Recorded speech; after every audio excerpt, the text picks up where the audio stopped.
इस सभी को आदाब, नमस्कार, सत श्री अकाल, जय हिंद, जय भारत। उम्मीद करते हैं आप सब ठीक होंगे। उम्मीद पे दुनिया कायम है साहब, वही उम्मीद मैं भी कर रहा हूँ कि आप सब ठीक होंगे। खैर, भारत को मिल गया है नंबर 2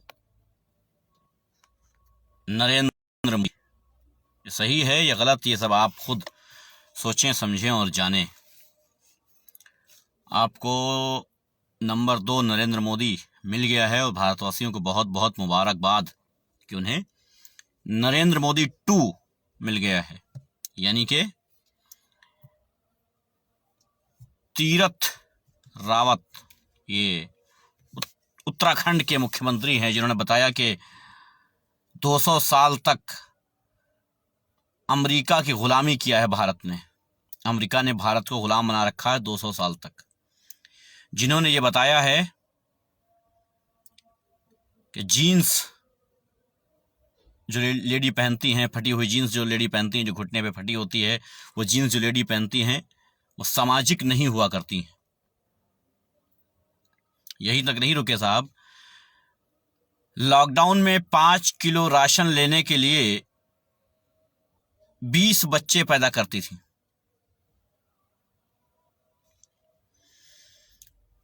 कमाल है साहब। ये सिर्फ भारतवर्ष में मुमकिन है कि एक इतने बड़े पद पर बैठने वाला इंसान इस तरह की आपत्तिजनक शब्दों का इस्तेमाल करे और उसके खिलाफ एक्शन लेने के बजाय उसके समर्थन में वोटर और पार्टी के लोग खड़े हो जाएं। एंकर और मीडिया की बात नहीं करता हूं, क्योंकि दलालों की बात करने का मन नहीं है। आप लोगों का दिल करेगा तो शेयर करना, नहीं दिल करेगा तो मत करना। मैं भी पूरे मन से वार्तालाप नहीं कर रहा हूं, सीधी बात यह है। मन से क्यों नहीं कर रहा हूं? क्योंकि आप लोग न जाने किस मिट्टी के बने हुए हैं, या यूं कहा जाए कि हम इस दौर में गलत आए हैं, या यूं कहा जाए कि ये दौर हमारे दौर में गलत आया है। मेरी समझ में समाज नहीं आ रहा है, या समाज की समझ में हम नहीं आ रहे हैं, ये कंफर्म नहीं हो पा रहा है। न जाने हम ऐसे बने हैं कि समाज को हम नहीं समझ पा रहे हैं, या ये समाज ऐसा बना है कि समाज को समझने के बावजूद कोई हल नहीं निकाला जा पा रहा है। आप सभी किसी न किसी राजनीतिक पार्टियों से जुड़े हुए हैं। अच्छी बात है, राजनीतिक पार्टियों से जुड़ा होना चाहिए। गुलामी करने के लिए ये जरूरी है कि किसी भी राजनीतिक पार्टी से जुड़ा जाए। साहब कहेंगे ये कैसे कह दिया आपने कि हम राजनीतिक पार्टी से जुड़े हैं तो उसके गुलाम ही होंगे। देखिए, 95% लोग जो राजनीतिक पार्टियों से जुड़े हुए हैं वो उस पार्टी के गुलाम हैं। वालेकुम सलाम सभी भाइयों को, वालेकुम सलाम।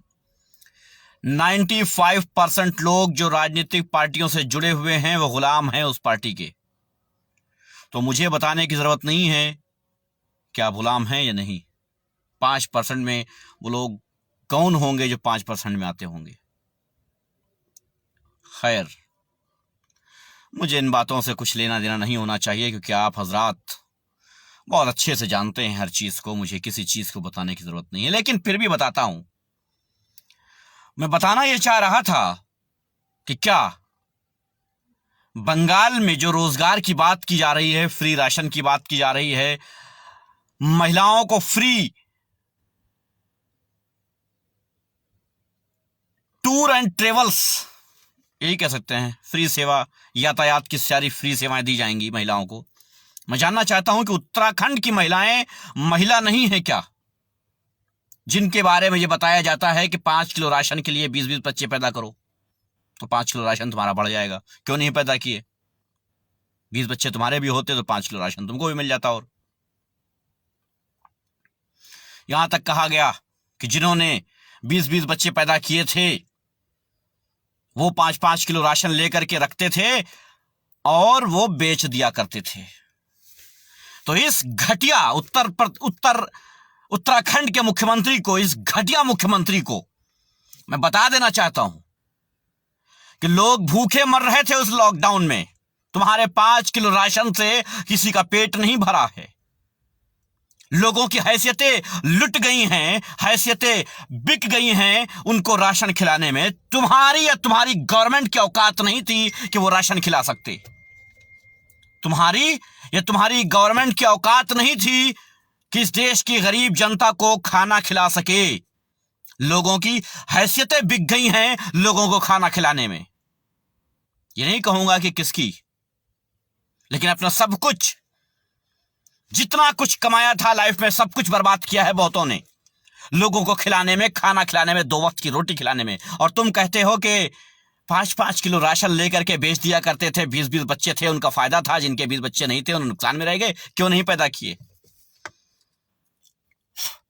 हम ये बताना चाहते हैं इस घटिया प्रदेश के घटिया मुख्यमंत्री, घटिया राजनीतिक पार्टी के घटिया चमचे को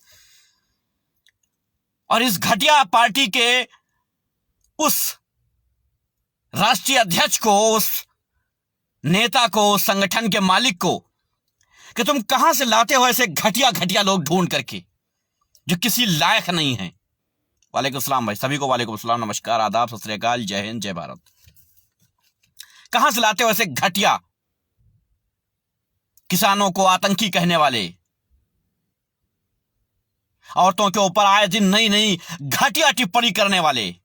इनके घर में मां बहनों की इज्जतें कैसे होती होंगी पता नहीं, कैसे होती होंगी ये पता ही नहीं है कि इनके मां बहनों के घर में इज्जतें कैसे बचती हैं, क्या होता है कुछ। मैं तो कुछ कह नहीं सकता, मैं तो गारंटी नहीं लेता हूं इस बात की।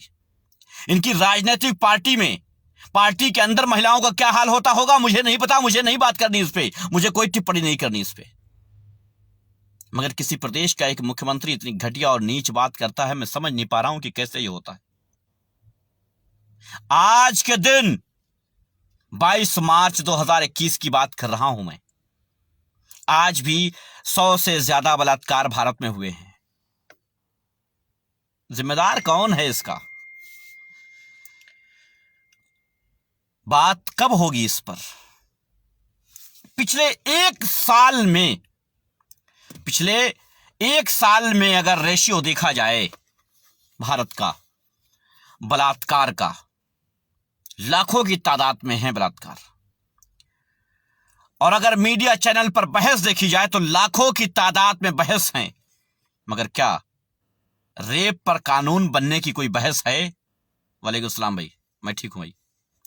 रेप पर कानून बनने का कोई भी बहस हुई है, कोई भी डिबेट हुई है, कोई भी सवाल हुआ है, कोई भी क्वेश्चन हुआ है, कोई भी आंसर दिया है, कोई भी मांग किया है? नहीं साहब, नहीं।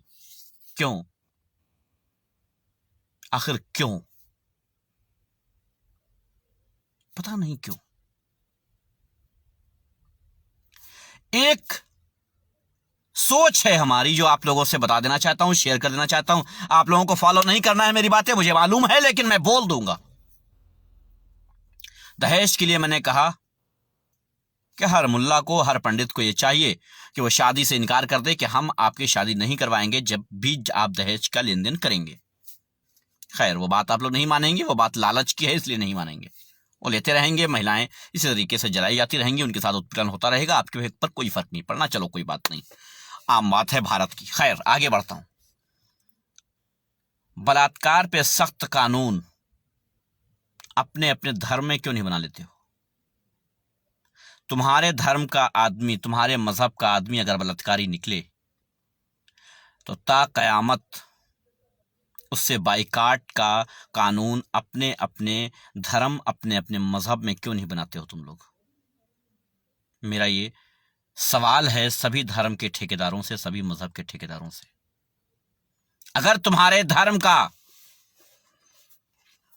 रोहित भाई नमस्कार, कैसे हैं? वालेकुम सलाम।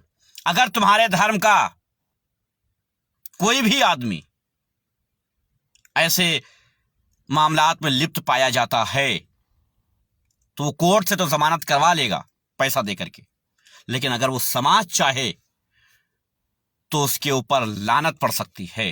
वालेकुम सलाम भाई।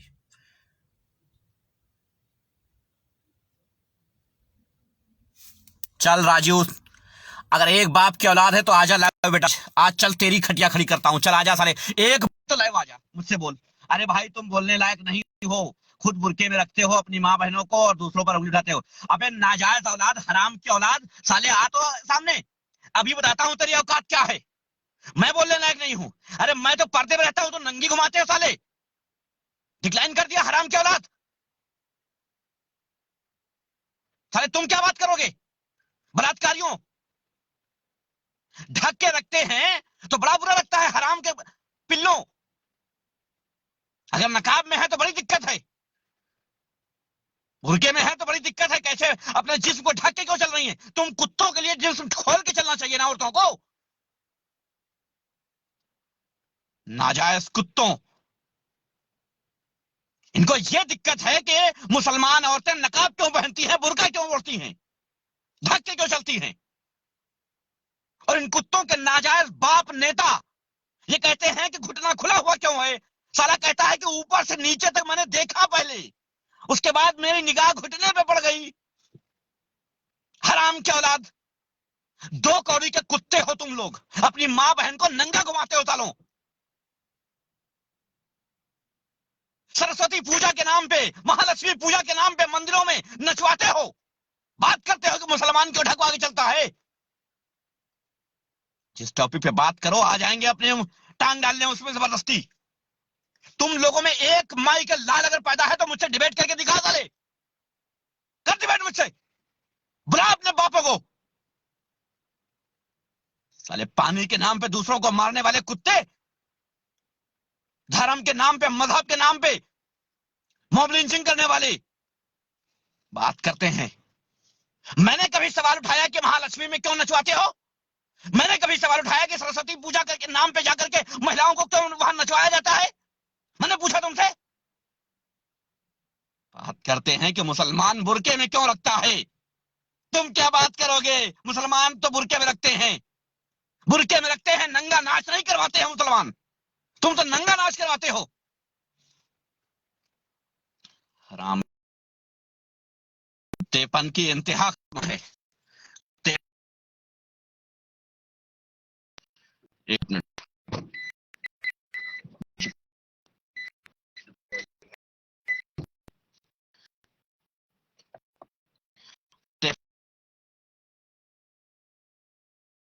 अपनी औरतों को ढक देते हो, अपनी औरतों का नंगा घूमो। इन कुत्तों के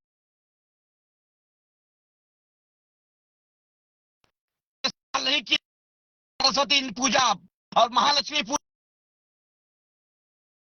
नंगा नाच होता है। ये सवाल नहीं उठाया, ये सवाल उठा दिया को खुले छोड़ दो, इसलिए क्या कि ये कुत्ते, भूखे कुत्ते जो भेड़िए बैठे ये नोचे। अरे एक बाप की औलाद हो, एक बाप की औलाद हो तो बलात्कार रुकवा के दिखा दो। बस ये दिक्कत है कि मुसलमान औरतें बुर्का क्यों ओढ़ती हैं, मुसलमानों के घर में नकाब क्यों है, बुर्का क्यों है, इससे दिक्कत है इन हरामखोरों को, कुत्ते के पिल्लों को, नाजायज सुअरों को, इससे दिक्कत है इनको। बलात्कार से कोई दिक्कत नहीं है, नंगा नाच से कोई दिक्कत नहीं है। इन कुत्तों के घर में बलात्कारी पैदा होते हैं, इनसे कोई दिक्कत नहीं है इनको।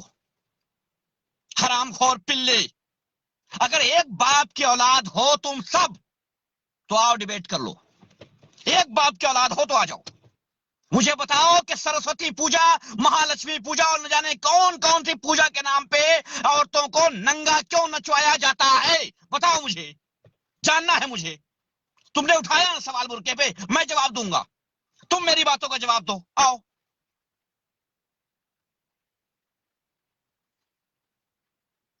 नेटवर्क इशू है, शायद कुछ इशू हो सकता है भाई, नेटवर्क इशू है, या कि कुत्ते ये जो है रिपोर्ट मार रहे होंगे, ये कुत्ते, ये नाजायज कुत्ते जो हैं ये रिपोर्ट मार रहे होंगे मेरी वीडियो को, जाहिर सी बात है। हराम के पिल्ले जब देखो तब चले आएंगे, मुंह उठा के आ जाएंगे भौंकने और कहेंगे कि तुम क्या बोलोगे, तुम तो नकाब उड़वाते हो, बुर्का उड़वाते हो, महिलाओं को बुरके के अंदर रखते हो। हाँ हम रखते हैं बुरके के अंदर, क्योंकि हमें हमारी इज्जत प्यारी है। तुम्हें तुम्हारी इज्जत प्यारी नहीं है, इसलिए मंदिरों में नाच नचवाते हो, अश्लीलता परोसते हो। है जवाब तो दे देना। मैं नहीं बोलना चाहता हूं, इसका मतलब यह नहीं कि मेरे पास जबान नहीं है। सवाल करोगे तो जवाब पाओगे, और जब मैं सवाल करूंगा तो जवाब देना पड़ेगा। इन कुत्तों की राजनीतिक पार्टियों ने ऐसे ऐसे मुख्यमंत्री बना डाले हैं कि वो कहते हैं, आते ही उनका बयान होता है कि 20-20 बच्चे पैदा कर लो तो 5 किलो राशन मिल जाएगा। हरामखोर कुत्ते। वालेकुम सलाम भाई। झूठ बोलता है राजीव कुमार, एक बाप की औलाद है, प्रूफ दे, दे प्रूफ। मैं गिनाऊं बलात्कारियों के नाम? बेटा, मुझसे पंगा तुम्हारे नाजायज बाप दीपक शर्मा, उपदेश राणा भी नहीं ले पाए। तू किस खेत के मूली है बे? दीपक शर्मा और उपदेश राणा जैसे दुम दबा के भाग जाते हैं। मैं अपने पे आ जाऊं ना तो तुम्हारा संबित पात्रा भी टिक नहीं पाएगा। मेरी खामोशी का गलत फायदा मत उठाया करो, हराम के पिल्लू। मैं अपनी जबान नहीं खराब करना चाहता हूं, लेकिन तुम लोगों की वजह से करना पड़ता है, क्योंकि तुम लोग जूते के भूखे हो, लात के भूखे, बात से नहीं मानते। अब पता चल गया होगा तुमको कि हम बुरके में क्यों रखते हैं। जो तमीज से बता रहे थे, समझ नहीं आ रहा था तुमको। जैसे ही बलात्कार की बात हुई, आ गए बुरके पे, बलात्कार से टॉपिक हटाने के लिए। बलात्कारी साले।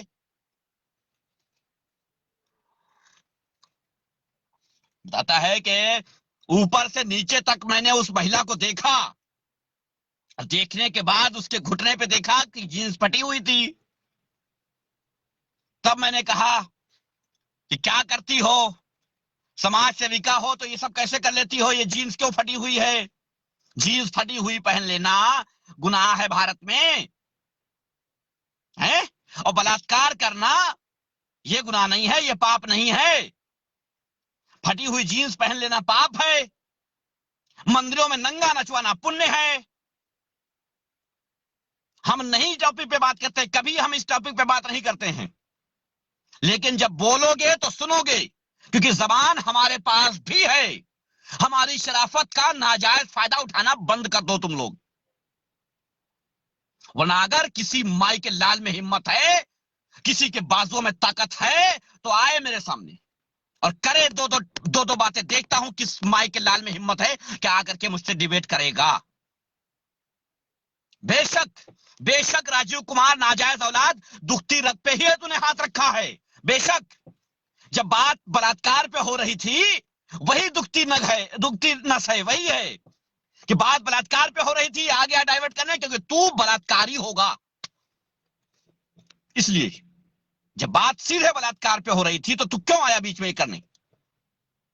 क्योंकि तू बलात्कारी होगा, तुझे बुरा लगा। और चोर को चोर कह देना बड़ी दिक्कत है। हम तो सीना ठोक के कहते हैं कि हम तो अपनी औरतों को बुरके में रखते हैं। आओ तुम भी सीना ठोक के कहो कि हम मंदिरों में नचवाते हैं। बोलो ना, है औकात तुम्हारी? बोलो। दो कौड़ी के छछूंदर साले, बुरके में क्यों रखते हो? दिक्कत है। मंदिरों में नचवाते हो, दिक्कत नहीं है। यार कभी तो तमीज से रहा करो। कभी तुम चंद कुत्तों की वजह से सब पे सवाल उठता है, तुम चंद कुत्तों की वजह से। वो भी बोलना पड़ता है जो नहीं बोलना चाहिए, लेकिन तुम चंद कुत्तों की वजह से, उसके बाद तुम दबा के भाग जाओगे, क्योंकि तुम्हारे बाप ने सिखाया ही नहीं है सही बोलना। इसलिए बिल्कुल राजन सिंह भाई कह रहे हैं कि रामदेव तो फटी हुई जींस की फैक्ट्री लगा चुका है, उसको रोको जाके। है किसी को माइक लार में दम की जाके रामदेव खिलाफ बोले? नहीं बोलेंगे। लेकिन क्यों पढ़ रहे हैं, ये जीन्स क्यों पहन रही हैं, इसमें दिक्कत है। 5 किलो राशन के लिए 20 बच्चे पैदा कर लो, ये कर दो, वो कर दो, इतनी घटिया बातें कर रहा है मुख्यमंत्री, और तुम सब उसकी चाटुकारिता करने के लिए, तलवे चाटने के लिए आ गए हो। किसी कुत्ते ने सवाल किया कि क्यों किया ऐसा मुख्यमंत्री ने? एक प्रदेश का मुख्यमंत्री इतनी घटिया बातें बोल रहा है। वाह रे देश और वाह रे देशवासियों।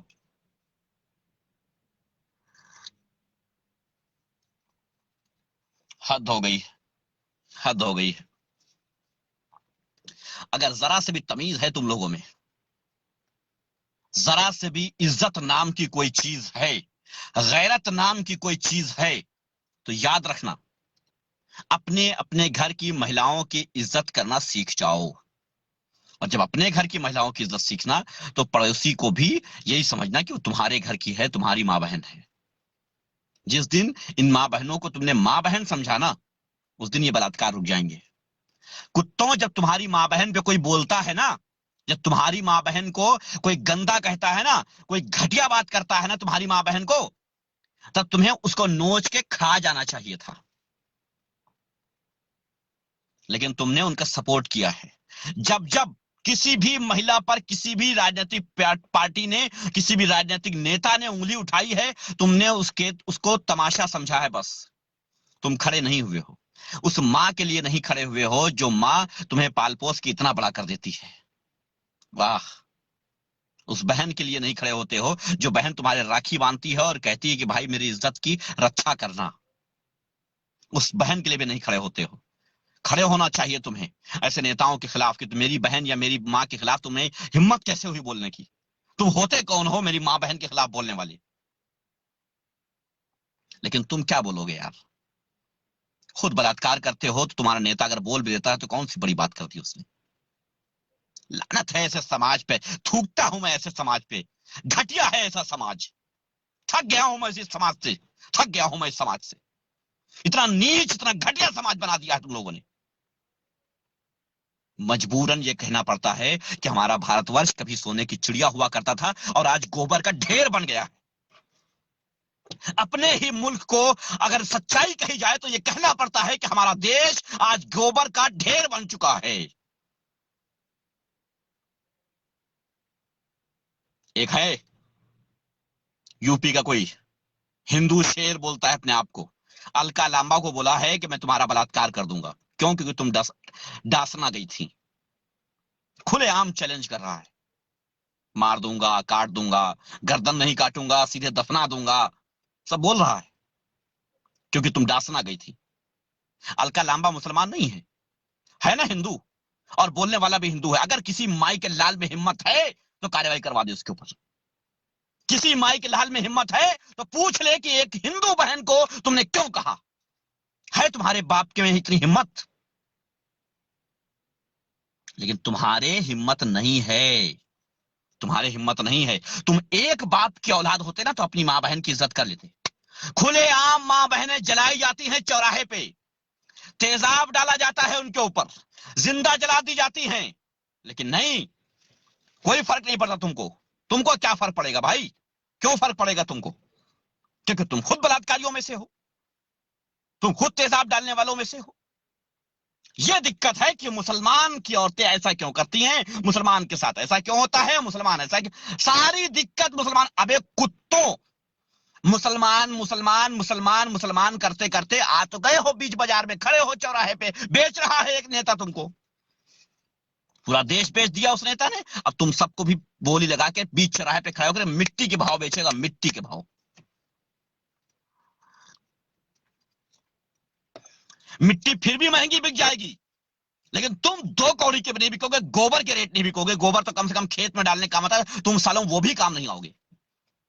18 लाख बैंक कर्मचारी सड़कों पे लाके खड़े किए गए हैं, सिर्फ 3 लाख मुसलमान है उसमें, सिर्फ 3 लाख। बताओ किसी में हिम्मत है? कोई है हिम्मत माई के लाल में जाके पूछे कि 15 लाख हिंदू थे उसमें, क्यों निकाल दिया हिंदू को, खाली मुसलमान को निकाले थे? लेकिन गधों, 3 लाख मुसलमानों के निकालने की खुशी में 15 लाख हिंदुओं को सरे बाजार खड़ा कर दिया तुम लोगों ने। कभी सोचा है? कभी सोचा है? पेट्रोल 100 रुपया हो गया है, सिर्फ मुसलमान नहीं चलते हैं। हालत तो तुम्हारी भी फटी पड़ी है, बहुत ज्यादा। लेकिन कहो किससे? बाप बना के जो बैठे हो। भक्ति इस चरम सीमा पर पहुंच चुकी है कि एक महिला से बंगाल में पूछा गया कि यहां पर किसको वोट देना है तुमको, या पूछा गया कि यहां ममता का क्या हाल है। बोले ममता जी बहुत अच्छी हैं, आज हम अगर यहां खड़े हैं तो ममता जी की वजह से खड़े हैं। बिल्कुल क्लीन चिट दे दी उस महिला ने। ममता जी के कर कमलों द्वारा ही आज हम यहां खड़े हैं, वरना खड़े ना हो पाते। मान लिया, एक्सेप्ट कर लिया। बोला वोट किसको दोगे? बोले बीजेपी को। क्यों? ममता ठीक नहीं है? कि नहीं ठीक तो है, राशन में मिलता है। खाना पीना भी मिलता है, सारी सुविधाएं मिलती हैं, मगर वोट हम बीजेपी यू के देंगे। पूछा गया काहे? नहीं, ऐसा सुनते हैं हम कि आना तो मोदी जी को ही है। लानत है तुम पर, लानत है तुम पर। टीवी में ये सुन करके कि किसकी सरकार बनने वाली है, वोट देने वाले अंधों, टीवी पे ये देख लो कि किसकी सरकार बनेगी, उस हिसाब से वोट करो, ऐसे करने वाले अंधों, कभी सोचा है तुमने? हाँ, सोचोगे कहां से, तुम्हारे अंदर तो गोबर भरा हुआ है। वाह साहब वाह। कई ऐसे आजकल मिल रहे हैं भक्त, अंधभक्त गधे ऐसे मिल रहे हैं जो लगातार यही हरकतें कर रहे हैं। देखता हूं तो हंसी आती है, शर्म आती है कि हम ऐसे ऐसे देशवासियों के साथ हैं। ये देशवासी इसी टाइम पैदा होने थे मेरे ही देश में। कमाल है, एक से एक बढ़ के नमूने आते हैं। कहते हैं बुरा हाल हो गया है किसान का। एक बुजुर्ग है, उनसे पूछा गया कि क्या हाल है, कहने बहुत बुरा हाल है। कहने पेट्रोल, कहने अरे पूछो ना, बहुत ही बुरा हाल है।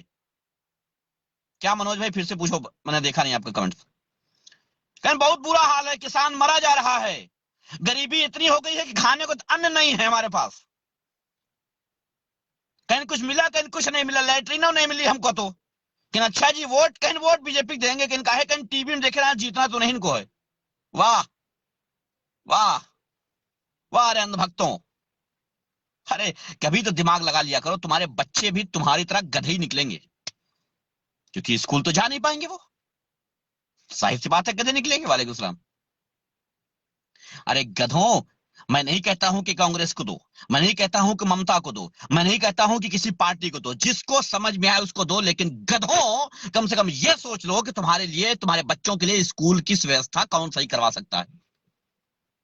समझ गए? गधों कम से कम यह सोच लो कि तुम्हारा बाप जब बीमार हो जाएगा तो हॉस्पिटल के इंतजाम है या नहीं है। लेकिन नहीं, तुमको इसमें मजा आ रहा है कि 3 लाख मुसलमान बर्बाद हो गए। अबे गधों, कुत्ते के पिल्लों, सोचा है कभी कि 15 लाख हिंदू बर्बाद हुआ तब 3 लाख मुसलमान बर्बाद हुआ है?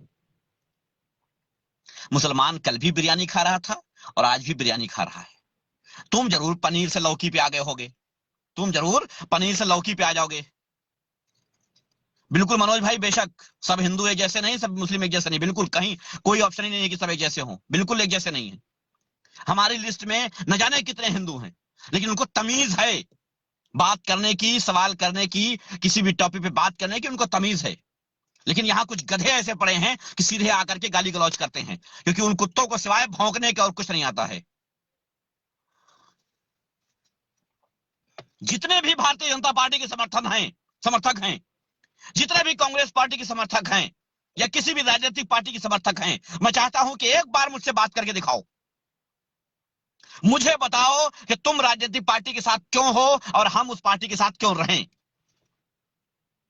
मैं किसी बूथ लेवल की नेता की बात नहीं कर रहा हूं, डिस्ट्रिक्ट लेवल तक नहीं, प्रदेश लेवल के नेता को चैलेंज करता हूं, राष्ट्रीय नेता को चैलेंज करता हूं कि अगर तुम्हारे अंदर जुर्रत हिम्मत है तो आकर के इत्तेशाम रिजवी से डिबेट करो और बताओ कि हम तुम्हें वोट क्यों करें, किस बेस पे हम तुम्हारी पार्टी को समर्थन करें, किस बेस पे हम तुम्हें वोट करें। किसी में हिम्मत नहीं है, किसी में जुर्रत नहीं है। हाँ, हर राजनीतिक पार्टी ने 10% अपने कुत्ते पाल रखे हैं, कुत्ते पाल रखे हैं जो गाली गलौज करते हैं। तमीज से बात नहीं करेंगे वो सिवाय गाली गलौज के। इंसानियत से खिलवाड़ है, इनको साहब को देखो, बीजेपी को बोलना इंसानियत से खिलवाड़ है। कमाल है। हाँ सही बात है, बीजेपी में ही इंसानियत है। महिलाओं पे लगातार उंगली उठाने वाले, उनकी जीन्स टटोलने वाले, 5 किलो राशन के लिए 20 बच्चे पैदा करवाने वाले, वही ठीक है। तुम लोगों के लिए वही नेता ठीक है जो तुम्हारी मां बहनों को गालियां दे, तुम्हारी मां बहनों की इज्जत उतारे, तुम्हारी मां बहनों को न जाने क्या क्या बोल डाले, बलात्कार पे कानून कभी ना लाए। तुम लोगों के लिए वही नेता ठीक है, बिल्कुल वही नेता ठीक है। तुम लोग जैसे तुम लोग वैसे तुम्हारे नेता, बस। सही बात है, जैसी जनता वैसे सेवक, बस। तुम लोग इसी काबिल हो कि तुम्हारी मां बहनों को लगातार गाली दिया जाए, वही कर रहे हैं नेता तुम्हारे, वही कर रहे हैं तुम्हारे नेता। तुम अपनी मां बहनों को गालियों खिलाने के काबिल हो, वरना ऐसे नेताओं को लात मार के भगा देना चाहिए जो इस तरीके से बदतमीजी करे कि हमने पहले ऊपर से नीचे तक देखा और उसके बाद कहा कि फटी हुई जींस क्यों पहने हो। जो नेता ये कहे कि लॉकडाउन में 20 बच्चे पैदा कर लिए होते तो 5 किलो राशन तुमको भी ज्यादा मिल जाता। शर्म नहीं आती तुम लोगों को? अरे डूब के मर जाना चाहिए तुम लोगों को। तुमसे अच्छे कुत्ते होते हैं, उनको भी बुरा लगता है, लेकिन तुम लोगों को बुरा नहीं लगता है। हाँ, एक मुसलमान बोल रहा है इसलिए बुरा लग रहा है। ये मूछे रख करके, लंबा तिलक रख करके जय श्री राम कह के हम बोलते तो सब ठीक था, तब सब ठीक था। बात करने से पहले जय श्री राम कह दिया करें हम, सब ठीक हो जाएगा। लंबा तिलक लगा लें, जनेऊ धारण कर लें, सब ठीक हो जाएगा। अगर हम झूठ भी बोलेंगे, गलत भी बोलेंगे तो वह सत्य है, लेकिन अभी जब हम सत्य बोल रहे हैं तो वो गलत है, क्योंकि हम मुसलमान। वाह साहब वाह। बहुत सारे हिंदू मेरे लिस्ट में हैं, उनसे बहुत बार मेरी वार्ता होती है, अच्छे बुरे टॉपिक पर बहुत बार वार्ता होती है। कई बार वो हमसे समर्थन, हमारा समर्थन नहीं करते हैं, हम उनका समर्थन नहीं करते हैं, बहुत बार होता है, लेकिन तमीज से बात होती है और बात पर आखिर में निर्णय निकलता है। वो मेरी लिस्ट में इसीलिए हैं क्योंकि उनको तमीज है, और मैं उनकी लिस्ट में इसलिए हूं क्योंकि उनको लगता है कि मुझ में तमीज है। इसलिए कितनी हिंदू बहनें हैं जो मुझे अपना भाई मानती हैं, और हम उनके लिए हरदम तैयार रहते हैं। लेकिन तुम बताओ, क्या तुम अपनी बहन के लिए तैयार हो? हम हर एक महिला को, तुम्हारी बहन हो या हमारी बहन हो, हम उसको बहन समझते हैं। हम ये नहीं समझते हैं कि ये हिंदू है तो मेरी बहन नहीं हो सकती, ये सिख है तो मेरी बहन नहीं हो सकती, ये ईसाई है तो मेरी बहन नहीं हो सकती। नहीं, हर महिला को मां बहन की इज्जत देनी चाहिए। लेकिन ये बात गधों के लिए नहीं जारी होती है, ये बात इंसानियत के लिए, इंसानों के लिए जारी होती है। मेरी लिस्ट में कितनी महिलाएं हैं, उनको मुझसे कभी खतरा महसूस नहीं हुआ। हिंदू हैं, मुस्लिम हैं, सिख हैं, ईसाई हैं, सभी हैं, लेकिन कभी उनको मुझसे खतरा महसूस नहीं हुआ। कई बार बात होती है, कई बहनों से बात होती है, लेकिन कभी उनको मुझसे खतरा महसूस नहीं हुआ। कंफर्ट है वो। लेकिन तुम लोग, क्या तुम्हारे आसपास कोई महिला सुरक्षित है? नहीं। ये अच्छी बात है, ये गाली दें ताकि यहां पर मां बहनें जो देख रही हैं वो जान जाएं कि हम किस टॉपिक पे बात कर रहे थे और इनको क्यों बुरा लगा है, और ये बलात्कारी हैं कि नहीं है। ये बलात्कारी हैं, तभी इनको बलात्कार के खिलाफ बात बुरी लगी। सभी लोग, सभी मां बहनें ये पहचान लें, ये जान लें कि जो यहां पर लगातार गालियां लिखे जा रहे हैं, एक से एक जनेऊधारी, बलात्कार पे बात करने पे इनको चिनिंग क्यों लग रही है, मां बहनें समझ जाएं इस बात को। पहचान कर लें इन चेहरों की, इन नामों की, इन चेहरों की पहचान कर लें। ब्रजेश सिंह, मैं तो चलो ठीक है, मदरसे में पढ़ के आया हूं और ज्ञान दे रहा हूं, और तुम लोग अपना बताओ। चलो ठीक है, हमने मदरसे में पढ़ा है और ज्ञान दे रहा हूं, ये मान लिया तुमने, मतलब मानते हो कि मदरसे में पढ़ने वालों को ज्ञान होता है, और तुम होते हो गधे, तुम होते हो गधे। तुम्हारे नेताओं ने तुम्हारे लायक ऐसे स्कूल बनाए ही नहीं है कि तुम पढ़ के कम से कम आगे बढ़ सको और ज्ञान दे सको ना। ज्ञान देने की तुम्हारी औकात नहीं है कुत्तों, ज्ञान नहीं दे सकते तुम, क्योंकि ज्ञान है ही नहीं है। जिसके पास ज्ञान होता है वही ज्ञान बांटता है, जो गधे होते हैं उनके पास ज्ञान बांटने के लिए नहीं होता है। ठीक है, और बताओ, और क्या हाल है? कुशल मंगल है ना? विराज सिंह, मैं तो तुम्हारी बहन को भी बहन ही मानता हूं, क्या ख्याल है इसमें? जो मैं अपनी बहन को मानता हूं वही मैं तुम्हारी बहन को मानता हूं। कैसा लगा? बेटा, मुझसे पार तो तुम्हारे राष्ट्रीय नेता भी नहीं पाएंगे, तुम्हारी 2 कौड़ी के चमचों की क्या बिसात।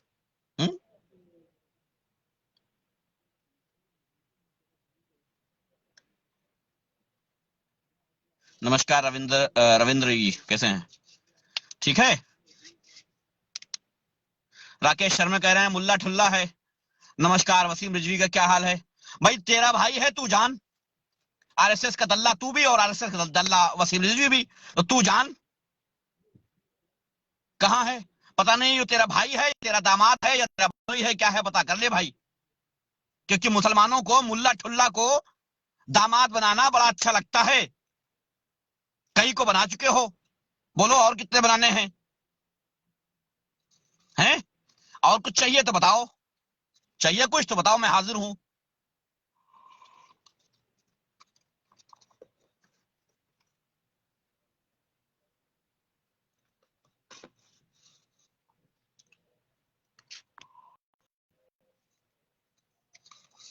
रविंद्र यादव जी कह रहे हैं कि भाई आपको मैं सऊदी अरब से देख रहा हूं, यहां का कानून सबसे अच्छा है। बिल्कुल रविंद्र भाई, लोगों को पता होना चाहिए, इन लोगों को पता होना चाहिए कि बलात्कार पर जब तक सख्त कानून नहीं बनेंगे, मुस्लिम कंट्रीज में जो कानून हैं, अगर वो कानून बलात्कार पर नहीं बनेंगे तो ये बलात्कारी ऐसे ही पैदा होते रहेंगे। ना तो 6 महीने की बेटी सुरक्षित रहेगी और ना 90 साल की दादी, कोई सुरक्षित नहीं रहेगा जब तक कि ये बलात्कारियों के खिलाफ सख्त कानून नहीं बनेगा। अभी तो तूने माना था कि मैं ज्ञान बांट रहा हूं और अभी तू कह रहा है कि मेरे पास ज्ञान है ही नहीं है। अबे दो बाप की औलाद हो क्या? एक बात पे अटल भी नहीं रह सकते हो? कमाल है यार, एक बात पे तो अटल रहा करो, हैं? कम से कम एक बात पे अटल रहा करो। आई बात समझ में? एक बात पे अटल रहा करो। चलो अंधभक्तों, अब मैं आज से तुम्हारी ठुकाई शुरू करूंगा। आज से मैं तुम्हारी ठुकाई शुरू करता हूं। बड़ा ढील दे दिया था मैंने, आज से तुम्हारी ठुकाई शुरू। बड़ा ढील दिया था मैंने।